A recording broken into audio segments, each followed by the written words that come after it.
Salut à toutes et à tous, j'espère que vous allez bien. Écoutez, aujourd'hui on se retrouve pour le débrief de ce match qui vient de se terminer entre la France et les Pays-Bas, la deuxième journée, deuxième match de l'équipe de France de cet Euro.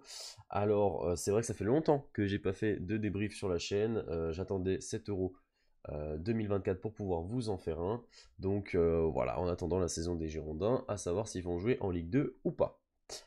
On va partir sur ce match de l'équipe de France qui a commencé assez difficilement avec une équipe de France qui n'arrivait pas à se mettre dedans et qui encaisse déjà une très grosse occasion au début de match. Il a fallu un très bel arrêt de Mike Maignan dès le départ. On a vu une équipe de France, et c'était assez dommage d'ailleurs, en première période, qui n'osait pas aller vers l'avant, qui avait du mal à, à se procurer tout simplement des occasions. Il nous faut encore un très très bel arrêt de Mike Maignan. Mike Maignan qui depuis le début de la compétition est exceptionnel. Pour moi c'est l'un des meilleurs gardiens de l'Euro pour l'instant, hein. Enfin, franchement il n'a pas encaissé de but. Il a été impeccable sur tout ce qu'il a fait. On reviendra sur mes tops, mes flops et un petit peu les joueurs au cas par cas un peu plus tard dans la vidéo et dans le débrief. En attendant cette première période, écoutez, on rentre à la mi-temps avec un goût amer quand même pour les Français, parce qu'on a deux occasions franches, deux occasions quand même très franches avec cette action entre Rabiot et Griezmann. Je ne comprends pas. Griezmann, sur ce match-là, il a emprunté les crampons et les sabots de Kolo Muani. Enfin, je comprends pas. J'ai pas compris. Thuram qui nous vendange une occasion pareille alors qu'il est devant le gardien, il a juste à l'allumer croisé ou à l'allumer premier poteau, je suis sûr que le gardien ne va pas la chercher. Il l'allume au-dessus. Enfin voilà, au bout d'un moment, l'équipe de France a manqué d'efficacité et on rentre à la mi-temps avec ce score de 0-0 qui ne rassure entre guillemets personne. Mais en seconde période, on a vu une équipe de France totalement revigorée, peut-être par le discours de Didier Deschamps, et on a vu enfin Dembélé.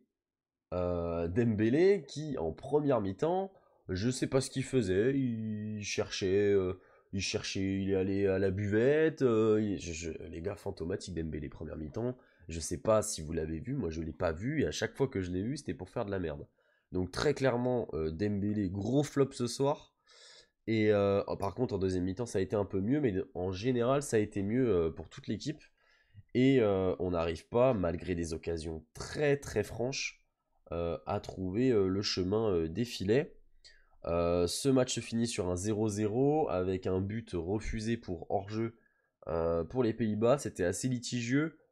Personnellement, étant gardien de but, je prends le parti de dire qu'il y avait hors-jeu sur cette frappe, même si je pense que Mike Maignan ne l'avait pas. Voilà, n'importe quel gardien ne l'aurait pas eu, je pense, hein.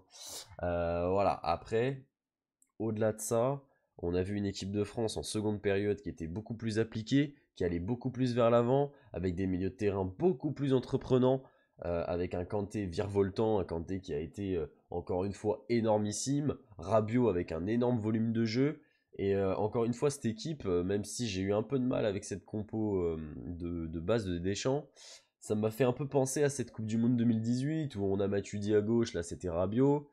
Bon, là, il nous manquait Kiki à droite, mais c'était Dembélé. On avait Griezmann en 10 qui pivote autour du BU, avec Thuram qui faisait un petit peu le point de fixation comme Giroud.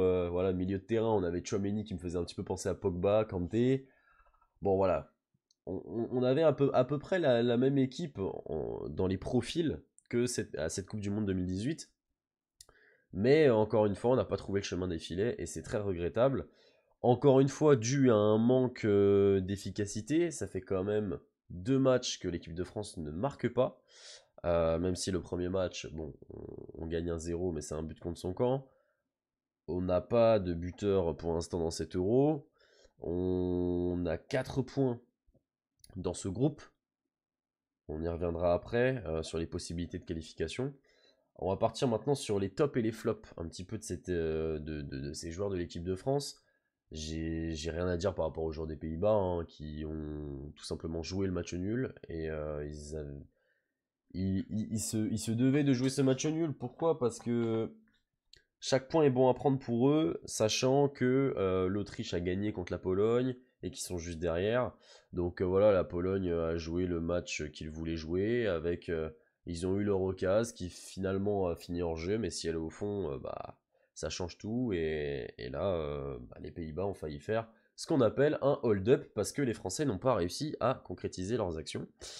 Et encore une fois, je trouve ça assez pitoyable pour une équipe quand même de ce niveau d'avoir, je n'ai pas vu le gardien faire deux arrêts dans ce match. Il y a un arrêt qui fait sur une frappe complètement loupée de Griezmann, je sais pas ce qu'il a fait, hein. Vraiment Griezmann rend les crampons à Colomoni, récupère les tiens, je sais pas, récupère tes pumas, mais au bout d'un moment il faut arrêter voilà, ça y est quoi. Donc au bout d'un moment, on a eu encore une fois, je trouve, dans mes flops, un Griezmann assez timide. C'est vrai que ça fait longtemps qu'il n'a pas joué à ce poste-là en équipe de France, mais c'est pas comme si à l'Atlético il jouait pas à ce poste-là. Euh, ouais, Griezmann, en fait, j'en attends plus d'un joueur comme ça. C'était à lui d'être le cadre de cette équipe. Et au final, à part le brassard, il n'a pas été si bon que ça. Encore une fois, donc moi je mettrais Griezmann dans mes flops parce que c'est à lui de mettre ses occasions, c'est à lui de montrer la voie, c'est à lui de se projeter vers l'avant et aujourd'hui c'est pas lui qui l'a fait. Et assez déçu, assez déçu. Dembouz, voilà, qui a été fantomatique, c'était impressionnant, même si en seconde période ça allait mieux. Fantomatique le garçon, c'était vraiment. Et je vais mettre l'action de Thuram qui, pour moi, entache sa performance parce qu'il a quand même été bon, je trouve. Il est vachement décrié comme joueur. C'est vrai on est tous unanimes et Thuram, bon, c'est assez compliqué en équipe de France et on ne sait pas vraiment ce qu'il fait là. Mais en attendant, il a fait un bon match. Je trouve que chaque ballon qu'il a touché, c'était intéressant. Après voilà, ce qu'on veut d'un numéro 9, c'est qu'il plante et il l'a pas fait. Donc malheureusement, c'est le point noir, mais en attendant, il n'a pas été si mauvais que ça, je trouve. Encore une fois. Et je vais mettre aussi Deschamps parce que, enfin, encore une fois, je trouve, enfin, de faire rentrer Coman, j'ai pas compris. J'ai pas compris pourquoi faire rentrer Coman et Giroud. Alors Giroud, ok, mais pourquoi laisser Griezmann? Je sais pas. Encore une fois, bon après le remplacer par qui, j'en sais rien. Donc c'est facile de parler quand on connaît pas autant le foot que Didier Deschamps. S'il l'a fait, c'est qu'il y avait une bonne raison. En attendant, oh là, j'ai le focus de la caméra qui s'enlève en espérant qu'il revienne dans pas longtemps. Voilà. Et ben en fait, bah, moi je voyais plus Barcola rentrer quoi à la place de Coman. Et je pense que ça aurait apporté beaucoup plus. Après, les changements ont été faits assez tardivement, mais il y a sans doute une raison à cela, c'est qu'ils ne voulaient pas bazarder le match non plus. Parce que sinon, jouer une équipe de Pologne qui n'a plus rien à jouer, plus rien à perdre, et qui peut toujours aller accrocher cette troisième place, c'est quand même dangereux. Et donc là, ça nous amène du coup à ce classement du groupe, avec les Pays-Bas qui sont premiers avec plus 1 de différence de but, 2 buts marqués, 1 but encaissé à 4 points. La France avec un but marqué, 0 encaissé, 4 points. L'Autriche, bon là je pourrais pas vous dire, mais ils ont 3 points. Et la Pologne, 0 points avec 2 buts marqués, 5 encaissés. La France ne terminera pas dernière de son groupe, forcément. Mais voilà, tout peut se passer encore dans ce groupe. Mais la France, avec un match. Ah non, en fait, dans tous les cas, la France est sans doute qualifiée. Je vous avoue que j'ai pas fait avec la défaite des Pays-Bas et tout. Bah non, si la France perd et que les Pays-Bas perdent aussi, mais perdent de moins, on n'est pas qualifié. Enfin, on sera troisième. Donc autant pour moi. Bref, si la France fait match nul, on est forcément qualifié. Peu importe le résultat des Pays-Bas qui affrontent l'Autriche, parce que tout simplement, si les Pays-Bas affrontent l'Autriche et ils font match nul, les Pays-Bas seront à 5 points. Nous aussi, si on fait match nul contre la Pologne. Et l'Autriche sera à 4 points. Donc on sera forcément deuxième. Par contre, s'il y a un faux pas des Pays-Bas et que nous, on gagne notre match, eh ben, on sera forcément premier du groupe. Donc il faut gagner ce match contre la Pologne. En espérant un faux pas des Pays-Bas, ou alors une victoire plus large que les Pays-Bas, sans encaisser, car les Pays-Bas sont tout simplement à un but encaissé. Donc si on marque ne serait-ce qu'un but, et que eux marquent un but, ah non même pas, il faut qu'on marque deux buts, et ben en fait on sera à peu près à la même différence de but, mais on n'aura pas ce but encaissé qui fera qu'on sera premier. Enfin bref, c'est beaucoup de calculs. Peut-être que je me trompe. De toute façon, il y a les journalistes qui feront ces calculs à ma place. Donc on aura tous les cas de figure. En attendant, c'est dommage. Je pense que c'était une équipe des Pays-Bas qui était largement prenable sur le terrain. On l'a vu, surtout en seconde période. Et encore une fois, bon, on a eu un excellent N'Golo Kanté, un excellent Adrien Rabiot et une défense en général qui a été plutôt bonne de l'équipe de France.